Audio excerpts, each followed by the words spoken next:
January 31st, 2026, 12:01 a.m. Eastern Standard Time. A partial U.S. government shutdown has officially begun, despite a bipartisan Senate funding deal that should have kept the lights on. In Washington, D.C., the clock struck midnight, and the federal government slipped into a funding lapse that stopped payments to key programs, furloughed workers, and left millions holding their breath. This isn't a political slogan. It's reality.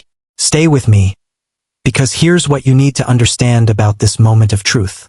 For months, Congress has been locked in bitter negotiations over the 2026 federal budget.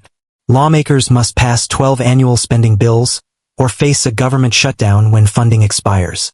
In the Senate late Friday, lawmakers did approve a massive $1.2 trillion funding package, with most agencies funded through September.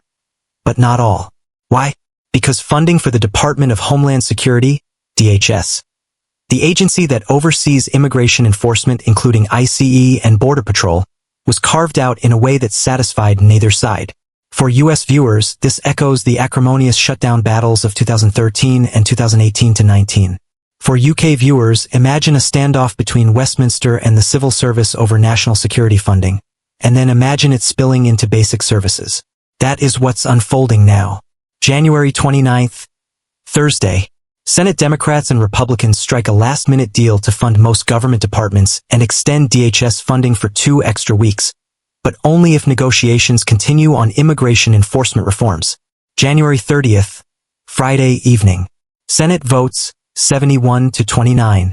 The bipartisan spending package passes, but the House of Representatives, where the GOP holds a slim majority, is out of session until Monday. That delay means no final vote before the funding deadline. Midnight, January 31st. SAT. Funding lapse hits. Government shutdown begins. The Office of Management and Budget orders agencies to start shutdown procedures. Some federal employees are furloughed. Others remain essential but unpaid. Saturday morning. Confusion and tension in federal agencies. Some say operations continue unofficially over the weekend.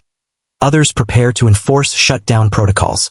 This is a shutdown that began not because Congress failed to strike a deal entirely, but because of timing, process, and unresolved political battles.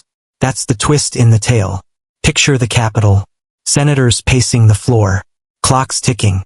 Voices rising in heated debate over immigration policy. Democrats demanding oversight and reforms. Republicans insisting on funding security first. Speaker Mike Johnson, back home while the Senate acts, holds the keys in the House. He's like the judge who left before the verdict was read. The Senate has delivered its ruling, but the court is adjourned. Across federal corridors, faces are tense. Some agency leaders are issuing memos. Others are awaiting clarification. This isn't dry budget paperwork. It's real lives on hold. Here's what viewers in the USA and UK should picture. A constitutional standoff. A fractured legislature. A nation in limbo. So what is a government shutdown? Under the Anti-Deficiency Act, federal agencies cannot spend money without congressional approval. So when funding lapses, operations pause. Some operations, like Social Security, Medicare, and Postal Services, continue because they're considered mandatory spending. But discretionary agencies like the IRS, FEMA, housing, and parts of defense are affected until Congress passes funding. Legally, the Senate did its job, but the House must still act. That's why this shutdown could be brief, potentially lasting only through the weekend. To U.S. viewers, remember the Government Employee Fair Treatment Act. Federal workers furloughed now will be paid retroactively when funding resumes. That's law.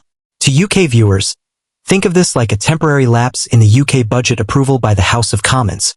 So government departments operate under care and maintenance until MPs return. This isn't just political theater. It's constitutional procedure with real consequences. The government shutdown has begun. Funding has lapsed. The Senate deal was not enough without a House vote. Essential services continue, but uncertainty reigns. This is not permanent, but it is real, and it matters. So here's what you need to understand. From federal workers to small business owners and families waiting on services, this shutdown affects everyday life. Whether you're in the USA watching this unfold live, or in the UK seeing the ripple effects in global markets and diplomacy, This is a story we all need to watch closely. Let me walk you through this.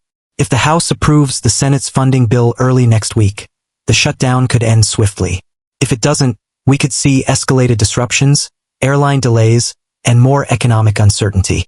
What do you think caused this standoff? Comment below. Is this political brinksmanship or necessary negotiation? Share this video with friends who need to understand how government funding works. Don't forget to subscribe for updates.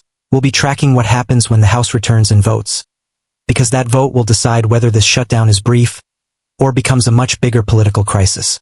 Next up, how shutdowns affect everyday Americans, Social Security, TSA, and your wallet. Stay tuned, we'll break it down in plain language.